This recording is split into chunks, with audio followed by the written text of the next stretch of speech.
Pronto.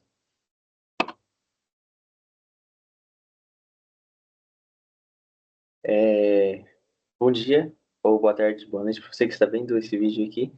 Hoje nós vamos falar sobre nebulosas, livro de Narcisa Malha, leitura obrigatória da FUVEST, e é isso aí. Vamos começar então. Em todas as aulas que eu vi, pareceu muito importante saber como aconteceu, como foi a vida da Narcisa Amália de Campos. Eu coloquei, nossa, eu escrevi Amélia ali, foi mal. A Narcisa Amália. É, Porque a vida dela é muito, fica muito clara que influencia em algumas questões da escrita dela, mais especificamente algumas das temáticas que ela coloca no livro. E então é uma vida que vale a pena ser comentada. Ela nasceu em 1852, no Rio de Janeiro, né, no Brasil, numa província que era bem pacata. E, na verdade, ela acabou se mudando depois para uma cidade chamada Resende, que é uma cidade também pequena e que fica numa parte do Rio de Janeiro que ainda era mais ou menos pouco habitada e é que tinha muita natureza. Naquela época tudo tinha muita natureza, né? Apesar de ser no Rio de Janeiro, é um lugar que fica já perto de Minas Gerais e que, portanto, tem uma um certo quê de ruralidade, assim, de cor local que algum romântico gostaria de pintar. Ela foi filha de um poeta, o Jacome de Campos, e de uma professora, que é a Narcisa Inácia de Campos.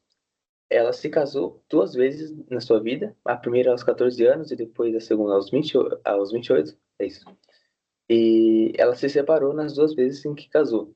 Na primeira ela se casou com um artista e tinha uma vida um pouco irregular, daí ela se separou e escreveu o livro Nebulosas. Daí, um tempo depois, quando ela tinha 28 anos, ela se casou de novo pela segunda vez. Não lembro qual era a profissão do outro marido, mas ela se separou e teve que, inclusive, deixar a sua cidade, porque esse marido ficava incomodado com o fato dela ser é, poeta e ter algumas publicações de artigos, e por ela estar nesse mundo de artistas e se comunicar com outras pessoas frequentemente, o marido ficava enciumado. E aí, quando eles terminaram, ele começou a espalhar várias histórias sobre ela na cidade. Daí ela foi embora da cidade. A, a Narcisa é uma mulher que, curiosamente, fugiu do padrão na época, porque, sendo filha de um poeta e de uma professora, ela fez basicamente o que fez a Mary Shelley, né? Ela teve acesso a um ambiente muito cultural e educacional desde pequena e começou a participar da literatura. Então, muito cedo e a perceber que ela também poderia fazer criação artística, criação literária, sendo mulher numa sociedade que não é permitir. Muita gente questionou a autoria dos poemas de Nebulosas quando eles foram postados. Inclusive, é, foi bem difícil para ela conquistar outras pessoas que não os artistas. Muitos artistas gostaram, escritores gostaram do, da, do livro. Dom Pedro II também gostou. Machado de Assis gostou. Enfim, personalidades importantes gostaram do livro, mas muita gente no meio do campo literário, pessoas que não eram tão reconhecidas, duvidaram da autoria e acharam o livro um pouco inferior depois que souberam que foi uma mulher que o escreveu. Enfim, a vida, como vocês percebem, também não é uma vida que segue muitos padrões para uma vida de uma mulher naquela época, porque ela é uma mulher que se casa duas vezes e que se separa duas vezes, né? Veja, é uma coisa bem comum.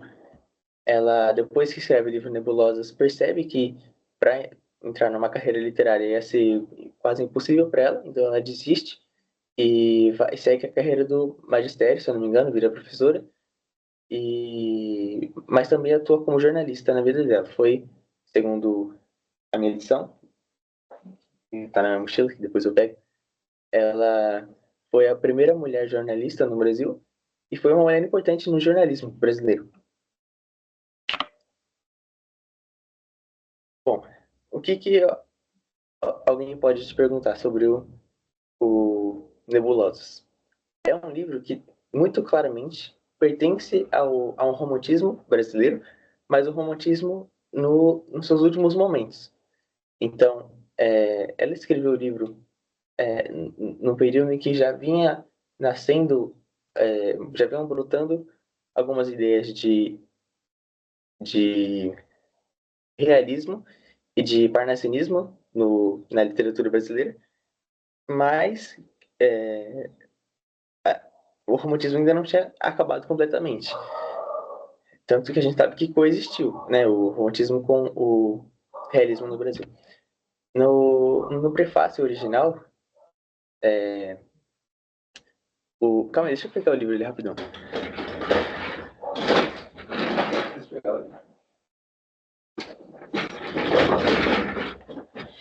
Ó, no, no prefácio original, o cara aqui, deixa eu ver.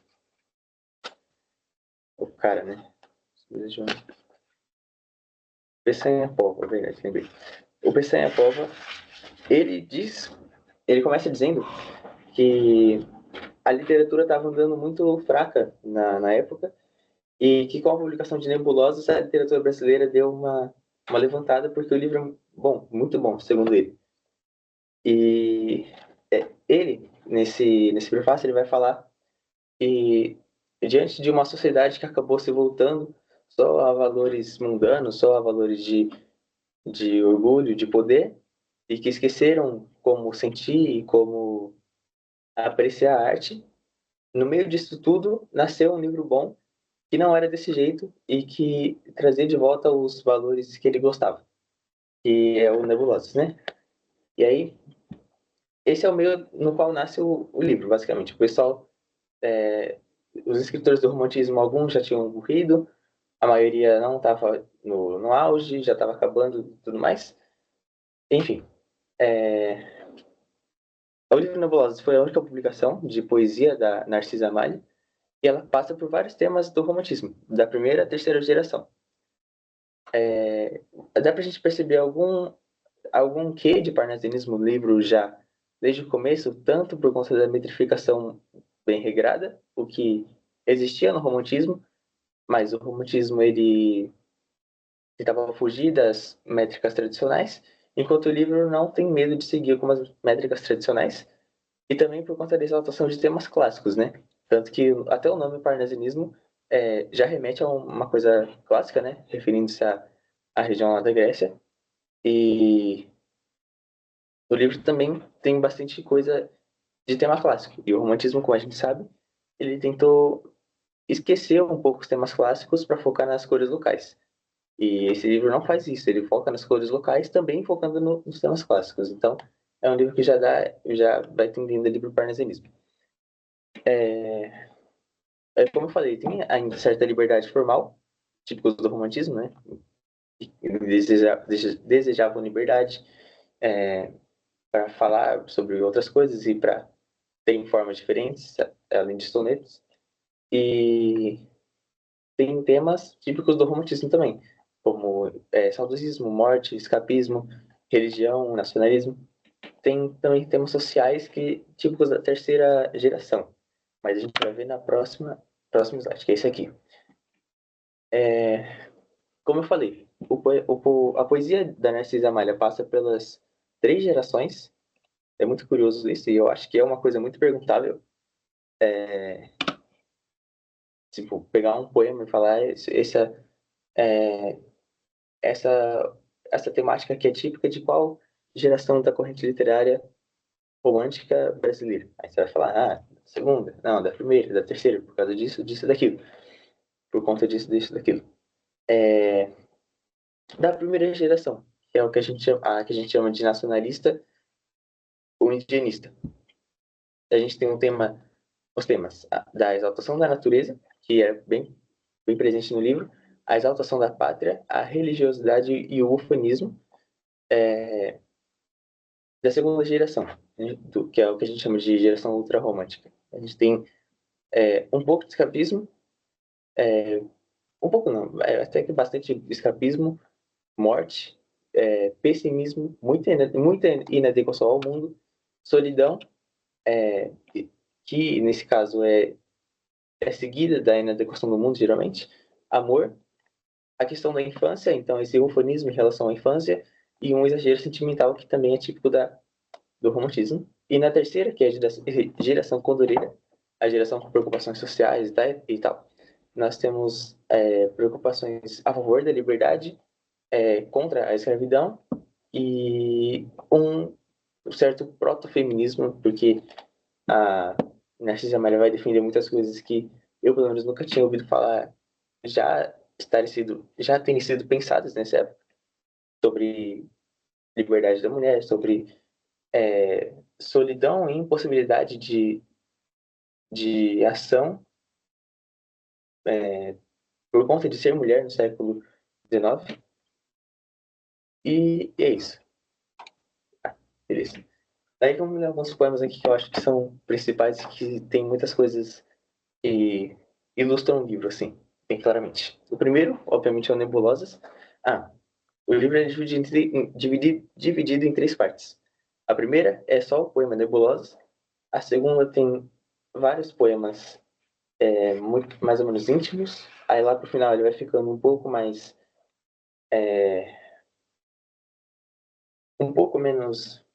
íntimo e vai ficando com um tom mais nacional e elogioso. E a terceira parte, quase que inteira, é basicamente só um poema de tom nacional e também de poema de tom elogioso, né? Um poema para alguém, geralmente. Tá, aí beleza. O Nebulosas, ele começa assim. No seio majestoso do infinito, alvos cisnes do mar da imensidade, flutuam tênues sombras fugitivas que a multidão supõe densas caligens e a ciência reduz a grupos válidos. Daí passa um pouco, ela diz: E quantos infelizes não ouvidam o horóscopo fatal de horrenda sorte, se no correr das auras vespertinas seus seres vão pousar de sobre a coma que as madeixas enastram do que crepúsculo. Mais pra frente ela diz, agora sobre sua poesia. Assim nasceram os meus tristes versos, que do mundo falaz fogem às pompas. No poema Nebulosos, é um poema que não tem rima, é um poema que segue métrica. Não lembro de ter visto um poema no livro que não seguia métrica, na verdade, mas é, é, um, é um poema que fala a, sobre esse fenômeno celeste, trazendo ele para o mundo romântico, claramente a fazer muitas analogias com esse fenômeno da ordem sentimental e bem exagerada. E é um poema que vai falar basicamente sobre como as nebulosas são bonitas, mas não só, claramente, não só as nebulosas. Não é um poema sobre nebulosas necessariamente. A gente pode ver esse poema como um, um, uma certa exaltação à natureza no geral. E ela, da natureza, escolheu falar das nebulosas. Mas desse poema a gente pode tirar principalmente que tem muita da exaltação da natureza que é típica do romantismo, né? Brasileiro, pelo menos. A gente tem vários poemas dela e que ela vai falar sobre lugares em que ela vivia. E em todos esses poemas ela vai falar sobre a vegetação, sobre a água da cachoeira que rola, faz um som em que ela vai usar uma metáfora. Ou então sobre o céu que é bonito. E é um poema muito interessante porque apesar de existir um certo tom pessimista no romantismo e também no livro, ela ela coloca a natureza como um símbolo em que se pode encontrar paz. Então, quando uma pessoa infeliz se esquece do seu destino, de horrenda sorte, e olha para o céu, ela se esquece do seu destino ao ver esse céu tão bonito e começa a admirar esse céu bonito. Ela também usa o poema Nebulosas para meio que fazer uma prévia para o seu livro, tanto que ela coloca o poema em primeiro lugar e deixa nesse poema, ali que nem eu coloquei, que os versos tristes dela nascem dessa admiração pela natureza, e esses versos que ela faz fogem desse mundo ruim em que ela vive. Ou seja, ao mesmo tempo que ela faz uma exaltação à natureza, que é uma coisa mais ou menos desligada do ser humano, na visão não romântica, ela diz que pretende estar mais ligada à natureza, estar integrada a essa natureza e longe das outras pessoas, desse mundo falaz, do mundo enganador, cheio de pompas, cheio de coisas desnecessárias, das quais ela foge. Ou seja, ela instaura a própria solidão, ao mesmo tempo em que tenta se relacionar intimamente com a natureza. O que é basicamente o que o personagem romântico sempre quer fazer: estar sozinho e em harmonia com a natureza. Não sei se tem mais alguma coisa sobre esse poema que dá pra falar, mas vamos. Ah, tem uma coisa também, né? Dá pra gente perceber já desde o primeiro poema que o livro tem muitos hipérbatos, muitas inversões das orações. Então, quando ela diz assim, no seio majestoso do infinito, alvos cisnes do mar da imensidade flutuam tênues sombras fugitivas. Seria tênues sombras fugitivas flutuam. É um exemplo bem fraquinho, mas dá pra gente ver que no poema inteiro existe isso. Aqui no final também tem um bem claro. Assim nasceram os meus tristes versos, que do mundo falaz fogem as pompas. Quer dizer, assim nasceram os meus tristes versos, que fogem das pompas do mundo falaz, entendeu? Beleza. Aqui tem algumas imagens que ela vai usar ao longo do livro. Tem o Parque Nacional do Itatiaia, bem bonito, eu acho que, tá, muito claramente ela dá uma exaltada, mas é realmente muito bonito. E o Pico das Agulhas Negras, que, se eu não me engano, também fica no Parque Nacional do Itatiaia. Opa, no Parque Nacional do Itatiaia, que é lá no Rio de Janeiro, quase em Minas Gerais. Na verdade, fica na divisa dos dois, né? Participa dos dois, de Minas e do Rio de Janeiro. Parque Nacional do Itatiaia. E é isso aí. Beleza, agora outro poema, Invocação. Esse poema aqui, ele tá na segunda parte, e ele faz já ele tem um tema que eu acho que também é muito perguntável, porque é um tema mais ou menos inovador na literatura brasileira. Na verdade, nesse caso, eu acho que ele é bem inovador, né, para a época dela, porque apesar de seguir o que, o que os românticos queriam, né, basicamente o sonho de liberdade, ela fez de um jeito diferente, porque o sonho de liberdade geralmente era escrito por homens e ela vai escrever sendo uma mulher falando de sonho de uma mulher, não de sonho geral de uma nação, apesar dela também fazer isso, né, no livro. Nesse livro ela vai começar assim: quando a noite distende seu manto, quando a Deus faz subir rude canto da lagoa o audaz pescador, quando rolam no éter mil mundos, quando eleva plangentes profundos seus poemas, feliz trovador. E ela vai começar a falar de quando coisas acontecem. Quando a noite chega, né? Quando a noite distende seu manto, quando o pescador canta assim rudemente, quando tem o vento e bate nas flores e leva os odores delas embora, quando a água passa e a água do mar passa e vai dormir na praia, quando a água da cachoeira desce e vai batendo nas pedras, quando tudo isso acontece na natureza, aí ela diz assim: sinto na alma fugir meu espinho, sinto o vácuo embargar o caminho, que procuram meus treinos de amor. Desse sol que dá luz e ventura, desses pampas de eterna verdura, não vejo a beleza, o esplendor. Ou seja, quando tudo acontece na natureza, que é uma coisa que a gente já viu que ela exalta e que ela admira, ela sente na alma certa dor, certa, ela sente na alma esse espinho que a machuca e, e o caminho em que os trenos, os cantos de amor dela trilhavam, os caminhos que ela fazia para cantar, todos se voltavam contra ela. E a gente vai descobrir no final por quê. Quando intento livrar-me no espaço, as rajadas sintético abraço me arremessam a frase mulher. Não é no final, né? É um pouquinho antes do final, mas ela diz que quando ela tenta admirar essa natureza, colocar numa poesia e mostrar para os outros, ninguém a admira, ninguém consegue perceber, sentir o que ela sentiu quando ela fez aquilo, e as pessoas esquecem do que ela está falando, simplesmente falando, ah, você é mulher, não quero ouvir o que você está falando. E nessa mesma estrofe, ela faz um apelo à própria pátria, né? Ela diz assim: mas, ó pátria, são frágeis as asas, e se aos bardos mil vezes abrasas, não me ofertas um mirto sequer.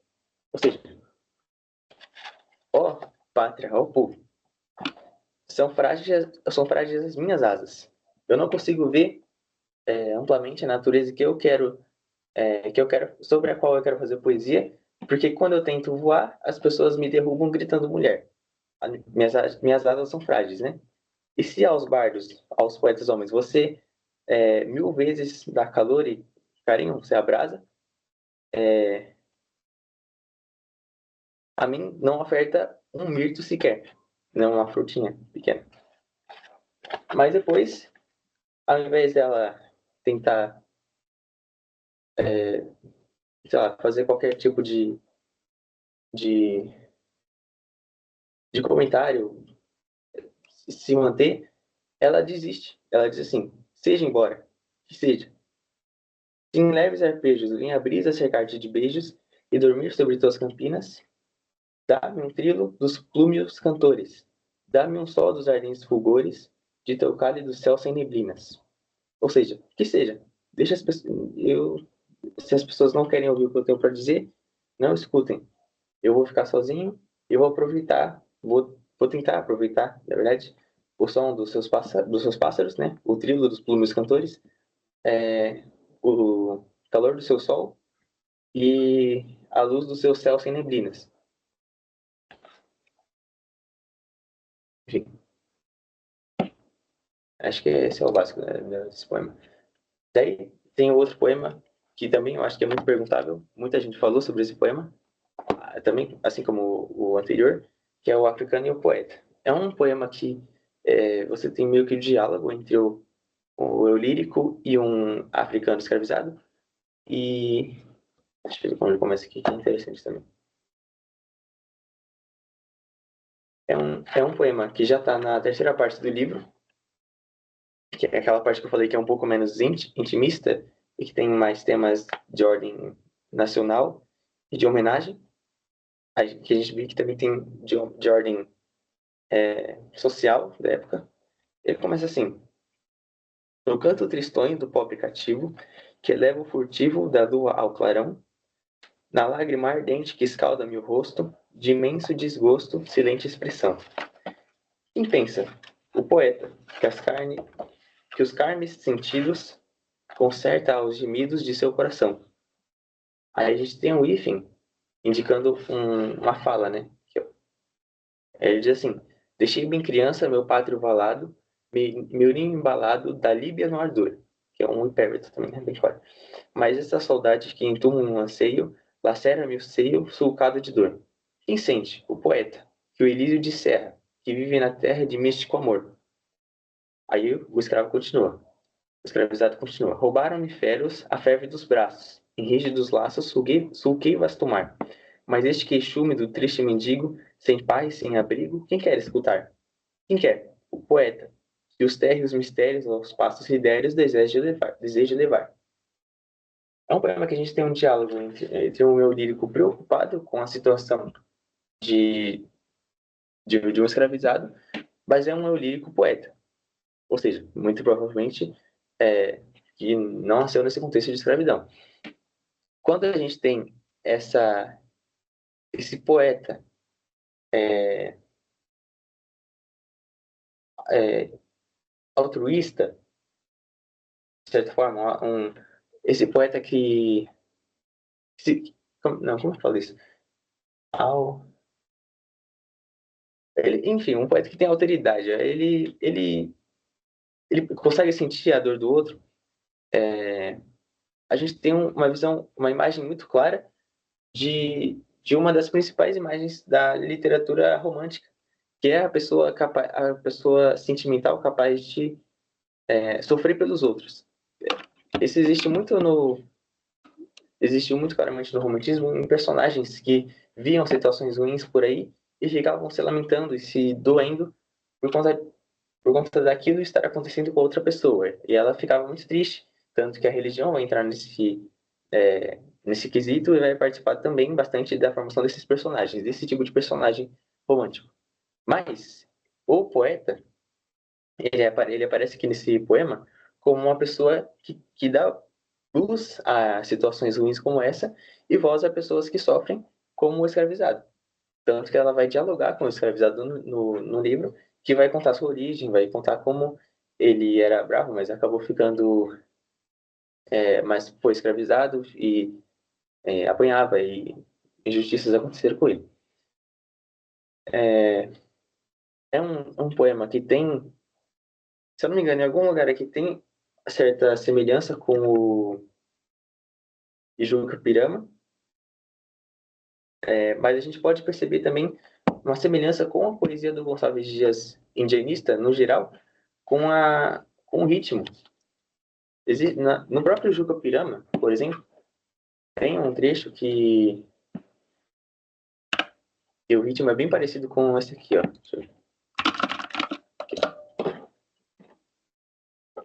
Se eu não me engano, é na parte 4 do poema. Aqui, ó.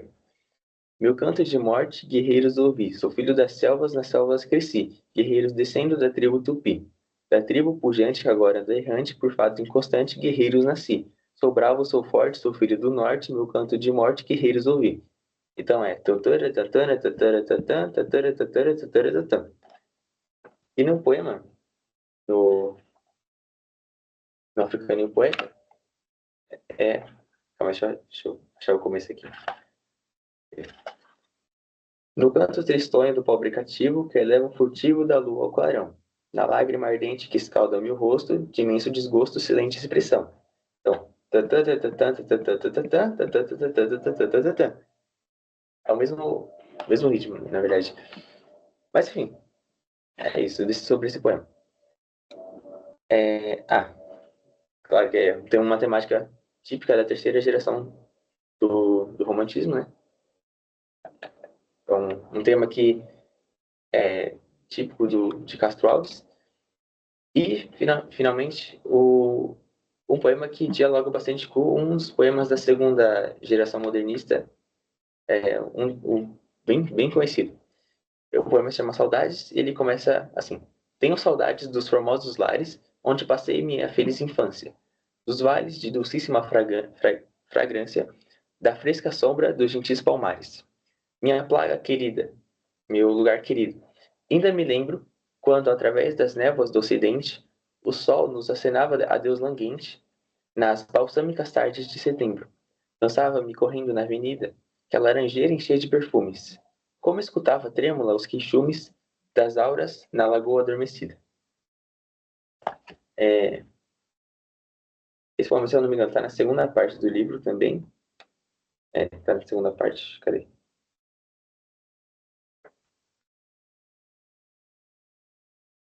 E ele dialoga com o poema Os Meus 8 Anos, do Casimiro de Abreu, que é aquele.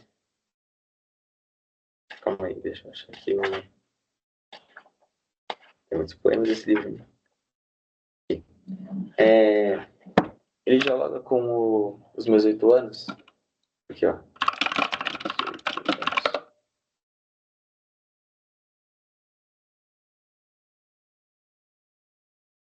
Ele já começa dizendo: Ó, que saudades que tenho da aurora de minha vida, da minha vida, da minha infância querida, que os anos não trazem mais. Que amor, que sonhos, que flores, daquelas tardes fagueiras, à sombra das bananeiras, debaixo dos laranjais. A gente tem, inclusive, a imagem dos laranjais aparecendo aqui, com a laranjeira, né? E com a saudade estando em primeiro lugar aqui no poema, representando esse saudosismo do lírico em relação ao passado que ele idealizou e chama de perfeito.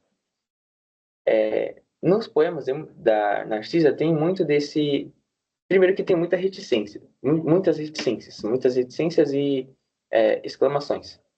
Porque um poema com função poética e com função emotiva, você tem que ter símbolos de que aquilo está tentando, de certa forma, incitar algum sentimento, ou expressa um sentimento, né?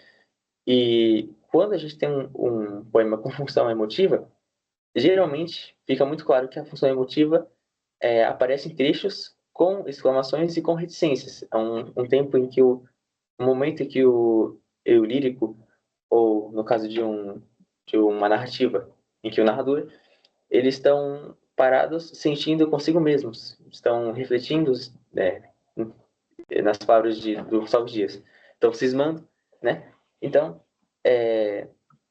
enfim, é isso. Aí ela diz assim, mas tudo se acabou. Quando tem esse mas tudo se acabou, que é inclusive uma coisa que aparece também na poesia da Narcisa bastante, você tem uma imagem linda, linda, linda, e uma quebra de repente, e o agora, que difere do passado, que era a imagem linda. A trilha ou lente não mais percorrerei desses caminhos. Aí, mais pra frente ela diz, abre-me na alma as dores da saudade, um suco de profundas agonias. Morreram-me para sempre as alegrias, só me resta um consolo, a eternidade. Ou seja, morrer e ter chance de ir para o céu. De ir para o céu. O lente, segundo o meu livro, é aromática ou cheirosa. E a gente consegue perceber com essa palavra aqui e várias outras no livro. Então a gente tem balsâmicas, perfumes e fragrância. Esse poema e vários outros tem muita presença dos sentidos. É uma coisa curiosa porque curiosa não, né? Era para ser um pouco esperado já, mas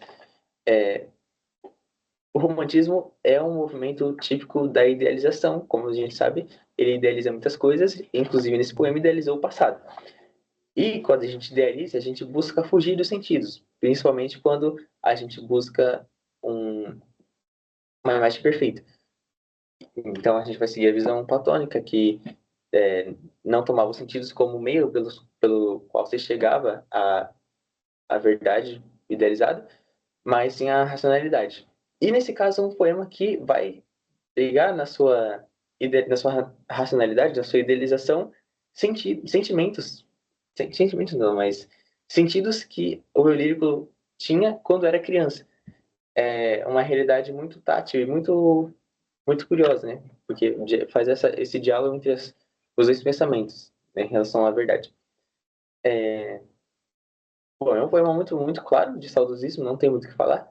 Tem também hipérbole, assim como eu acho que todos os poemas da Narcisa Malho.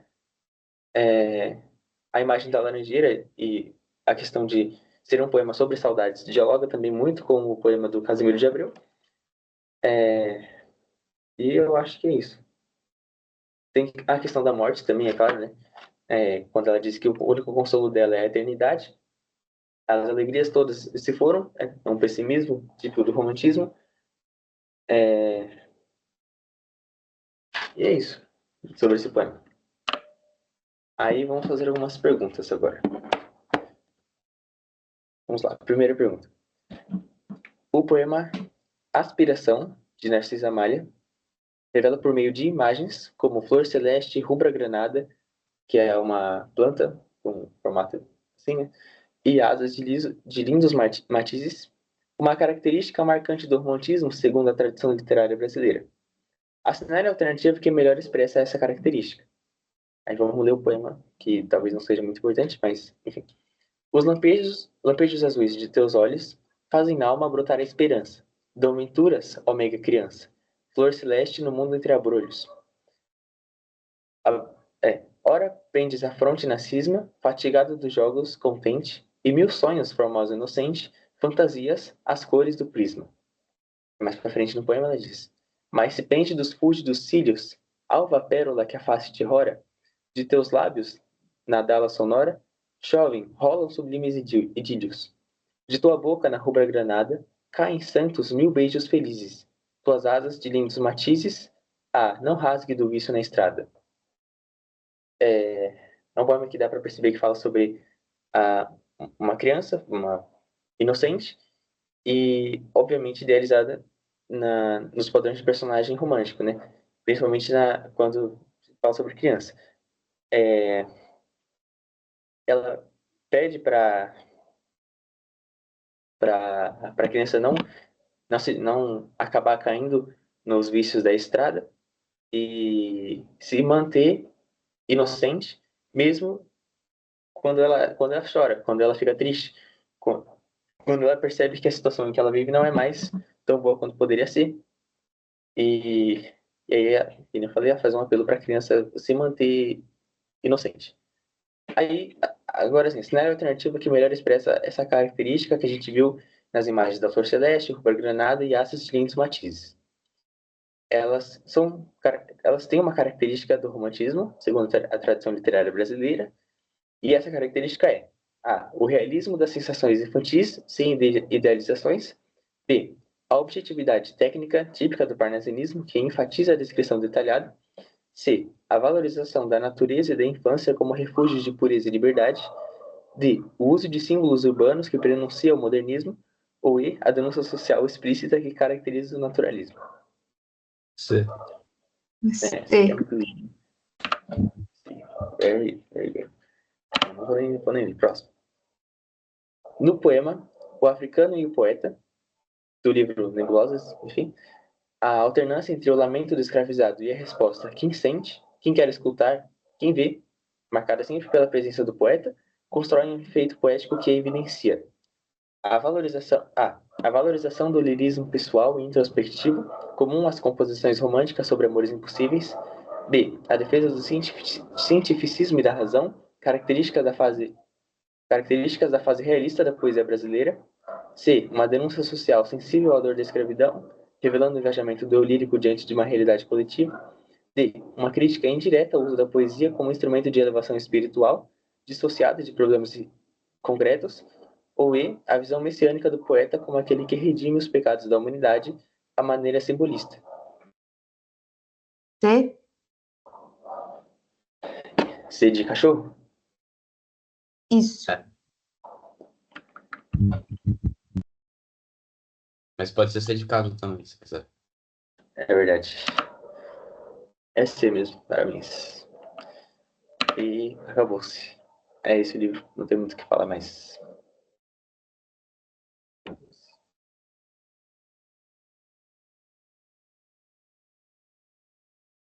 Top, bro, top. Vocês querem fazer algum comentário sobre o livro? Você falou bastante coisa que, se eu só lesse o poema, eu não ia tirar isso do livro. Eu achei bem legal. Eu também percebi que em alguns poemas que você mostrou, tipo, do africano e o primeiro, que é Nebulosas, ela tem muita presença da metalinguagem, porque ela fala muito sobre fazer poesia e sobre como ser poeta. Então, fora isso, você falou tudo.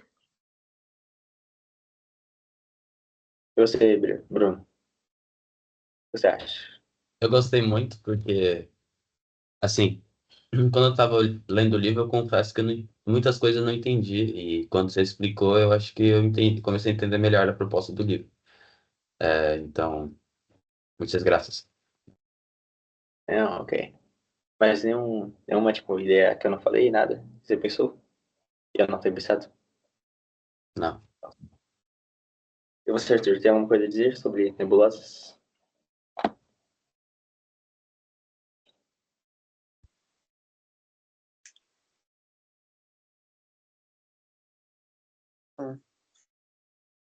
Acho que eu não sei como que, tipo, faria uma relação dela com as outras autoras, assim, dos livros escolhidos. Porque ela, enfim, tem uma, enfim, é uma jornalista importante, enfim, Só que ela ela trabalha no ramo da poesia, assim, né? Então, como que vai ter essa ligação da poesia com a literatura, assim? Não sei como que se daria essa relação. Caso eles tentem fazer uma... Eu acho que não acho que eles fariam uma pergunta relacionando ela com outras leituras obrigatórias, não, da FUVEST. Eu acho que eles perguntariam mais sobre questões do romantismo, porque fica muito claro nos poemas, né? Depois da primeira, da segunda e da terceira, ou coisas de questões sociais da época, né? Sobre a questão da mulher no século XIX e principalmente a questão da escravidão, que também, apesar de não aparecer muito no livro, aparece meio que de forma velada, né? Ela tem vários poemas falando sobre injustiça e nesse poema do Africano e do Poeta, que eu acho que é um poema que vai cair bastante. Muita gente falou desse poema, tipo, todo lugar que eu abria tava esse poema assim, então eu acho que é um poema bem perguntável. Eu acho. Enfim, acho que é isso. I don't know, bro. Enfim, muito obrigado por você que viu esse vídeo, então. Até a próxima e tchau pra você.